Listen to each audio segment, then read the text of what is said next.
Campaign 2018 is sponsored by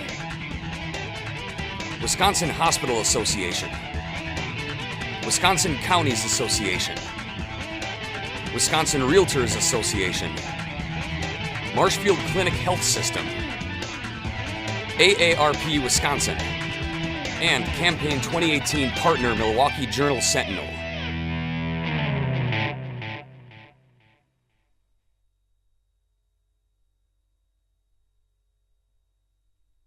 Democratic Representative Daniel Riemer of Milwaukee is a Democrat seeking re-election in the 7th Assembly District. Daniel, welcome to you, and who's your aide here? Hey, this is Nathaniel Bernardo Phillips Reimer. He is about 9 weeks old, and yeah, he's excited to be here on WisconsinEye as well. They tell you to campaign with a baby, so I guess that's and part of what we're gonna do as we talk about my child care campaign today. Yes, my wife is back at work just about a week ago, and it's a new experience learning firsthand about the importance of childcare and welcome to daddydom. Yeah, the certainly the policy implications for childcare and family leave, but also just changing diapers 5 times a day while mom's at work. So understand. I ask incumbents this question: Sure. If you're reelected, top issue in the next session? I would say the top issue, the biggest thing I would like to get done would be Medicaid expansion. Something that I've authored initially with former State Representative John Richards, and then in the last 2 sessions have been the lead author on expanding Medicaid, Badger Care, as we call it in Wisconsin, for folks up to, the technical term is 133% of the poverty line, but folks who are just above poverty, just making it. Most of them are working. A lot of children fall into that category as well, but it would primarily be for working moms and dads and single people as well, to give them access to something that really is just a necessity. We have a big debate in this country, in this state, about healthcare. Is it a right? Is it a privilege? After having spent a lot of time at the doctor's office and the hospital, making sure this baby's okay, it's just something that everybody needs.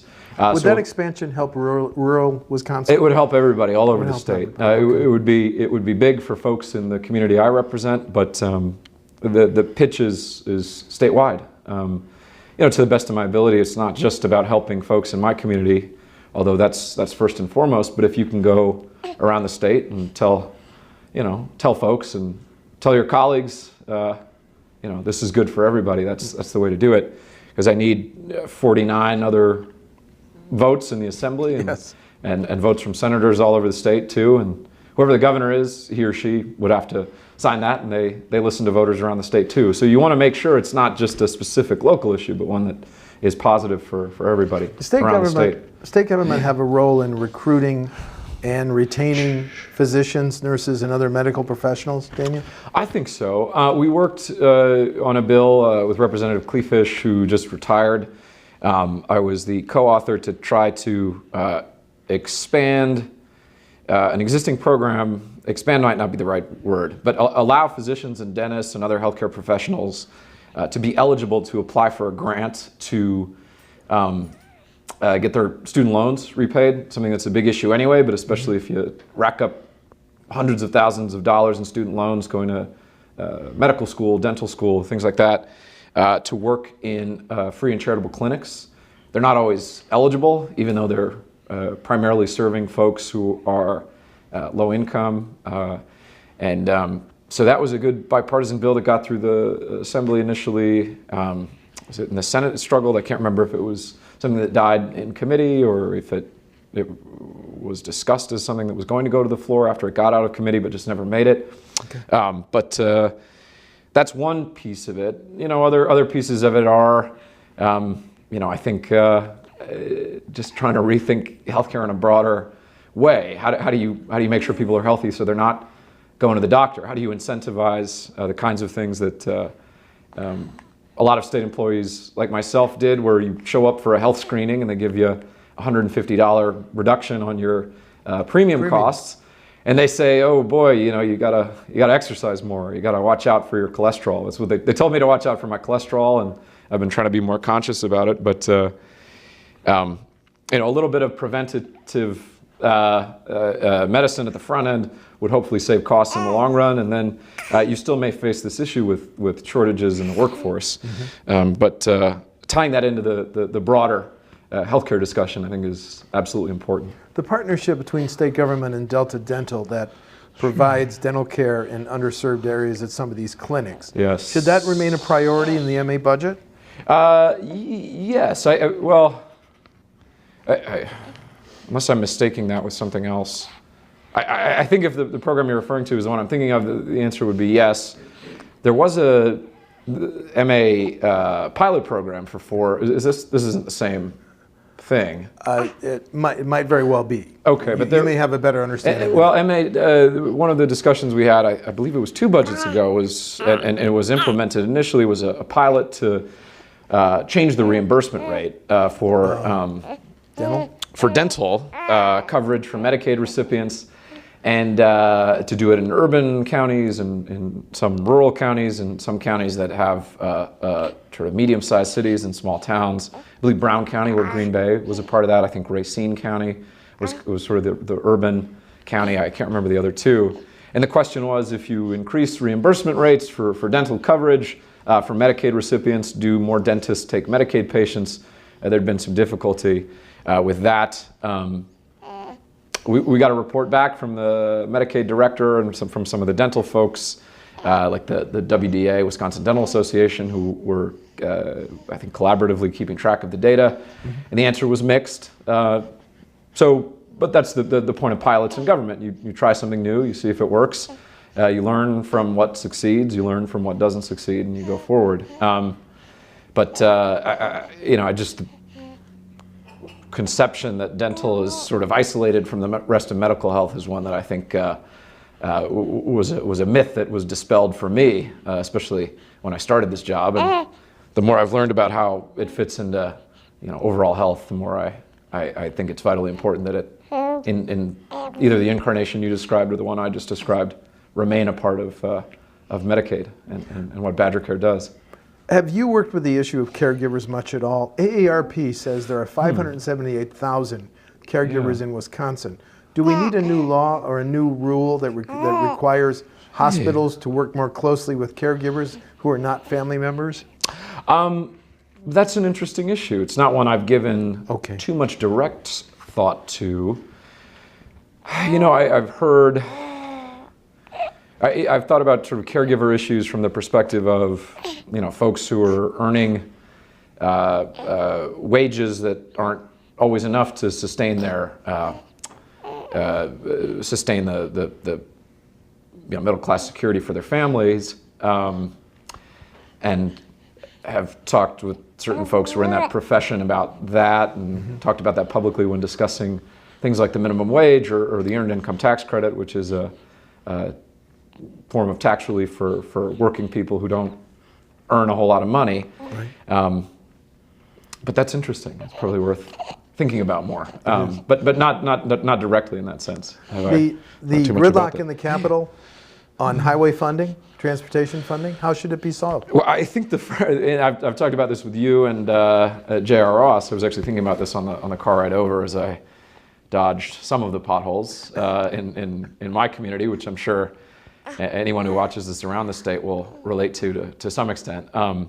My pitch has long been focused first and foremost on local road repair, the bread and butter stuff. Think about collaborating with local communities, whether it's through what's called general transportation aids, local road improvement programs, to increase our investment in the not the big fancy projects, but making sure that potholes get filled, roads get repaired so that they don't get too banged up over time. And then have a serious conversation about where in the state we need to make serious changes to bigger infrastructure projects, because my assessment of the numbers is that's where you really start to see hundreds of millions, billion-dollar projects that put a more significant strain on the budget. And then you gotta do what we do, figure out where we might spend hundreds of millions of dollars fixing one big project, maybe maintaining another big project for a time. Thinking about something we experienced in my community where DOT wanted to expand and double deck a freeway near the Brewer Stadium, Miller Park, yes. Which would have cost about $1.5 billion.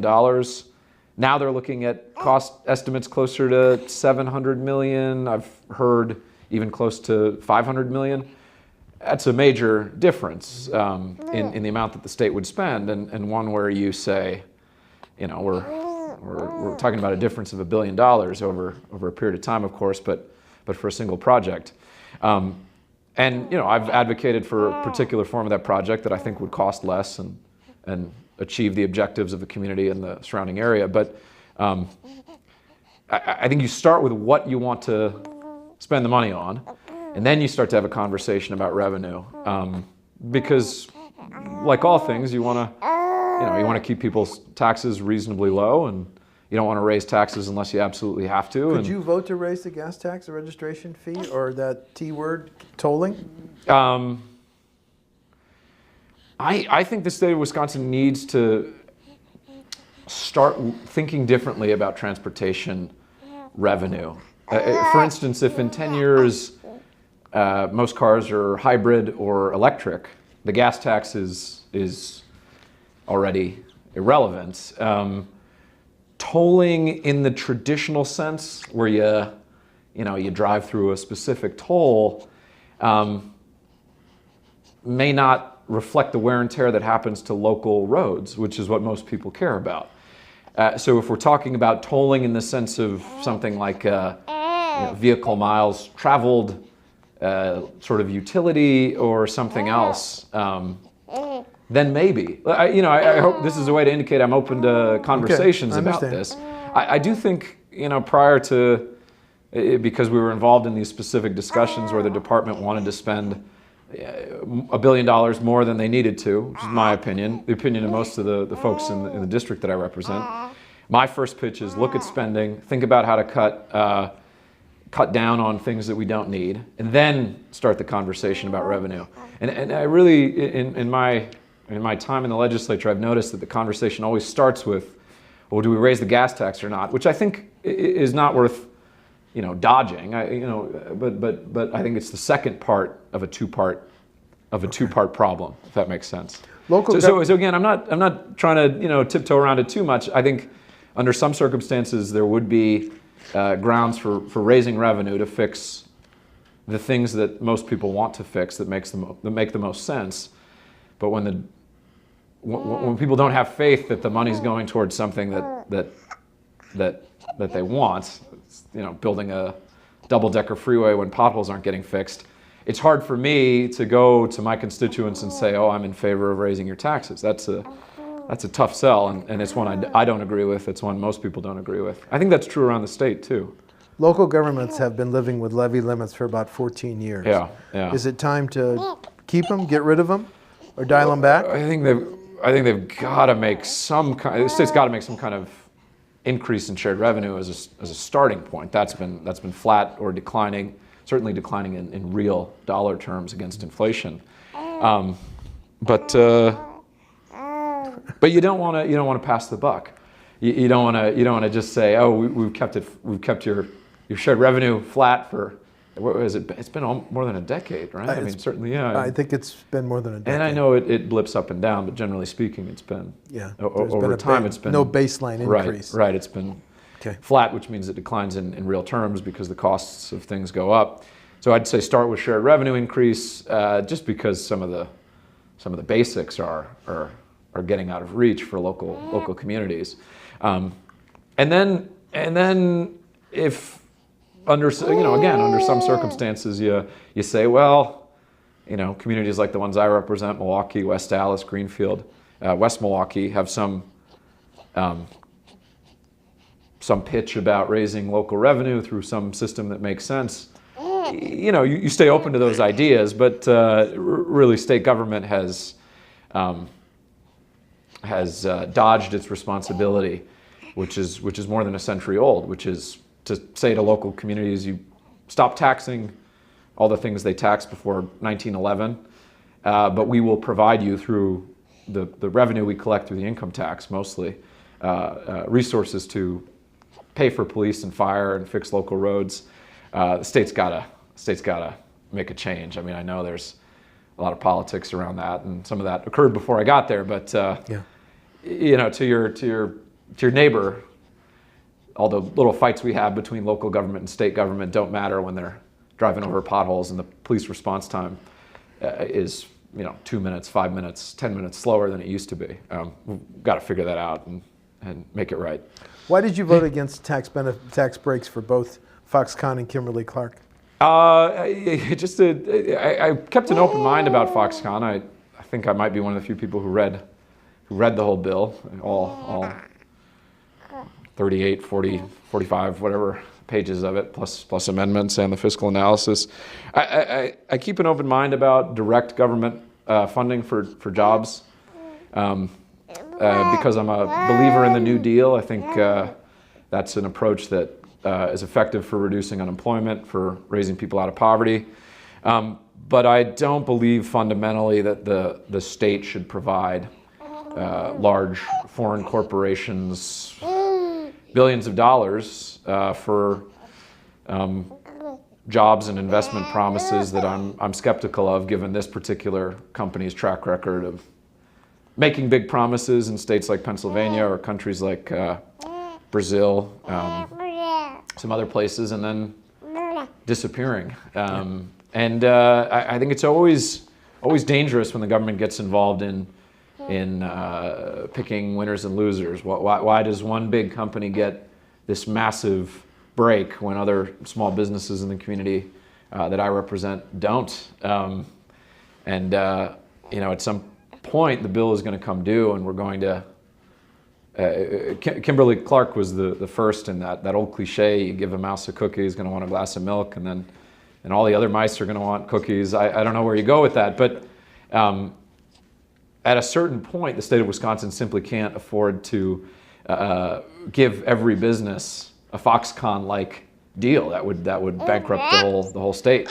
Even if we cut education down to zero and roads down to zero and healthcare expenditures down to zero, we'd be out of money. And I think that's something that's not partisan. It was Senator Steve Noss, Republican, who I've disagreed with on almost. Senator Kappinga are against it. Yeah, and these are two folks I disagree with on a number of issues.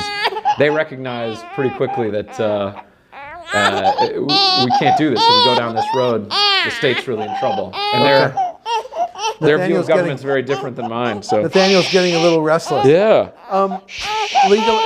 Is it time to legalize recreational and medical marijuana, Daniel? I think I saw an interesting proposal that would have put it to a referendum. I'd vote for that referendum if the hey, you want to talk about legalized marijuana? I'm almost done. I'd personally vote for that referendum. If the majority of the people I represent vote for it, okay. I'd vote for it. With a caveat I would try to include in the referendum, and the bill would be strong local control.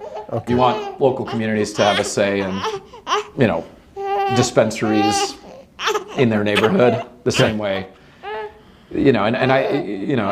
But Wisconsin can't. I push back. I talk about this with a lot of friends in my generation, and I say, the revenue created would be great. But let's not pretend that there's no public health implications to legalizing marijuana. Daniel's getting a little hungry. Yeah. Any final question quickly? Sure. Difference between you and your opponent on November 6th? I have not had a chance to debate my opponent. I've tried to figure out exactly what he stands for based on his Facebook page. He seems like a friendly guy. I haven't heard exactly what his thoughts are on healthcare, but given that he's a libertarian, I'd say probably the biggest disagreement we'd have would be about healthcare. I'm in favor of government playing some role to make sure everybody has access to affordable healthcare. I don't want to argue against him as if he's a straw man, but my understanding of libertarian philosophy is they believe the market alone will take care of it. Okay. And that hasn't been true. So hey, we better end that there. Yeah. Okay. Democratic Rep. I should bring Daniel you Riemer, seeking re-election in the 7th Assembly District, and his newest constituent, son Nathaniel. Yeah. Hey. Thank you very much for visiting with Thank WisconsinEye. you, Steve, so much, and thanks to WisconsinEye for covering all the candidates and all the races. We really appreciate it. Thank Take you. care. Glad to meet Nathaniel. Thanks. See ya. All right. He's hungry. Campaign 2018 is sponsored by Wisconsin Hospital Association, Wisconsin Counties Association, Wisconsin Realtors Association, Marshfield Clinic Health System, AARP Wisconsin, and Campaign 2018 partner Milwaukee Journal-Sentinel.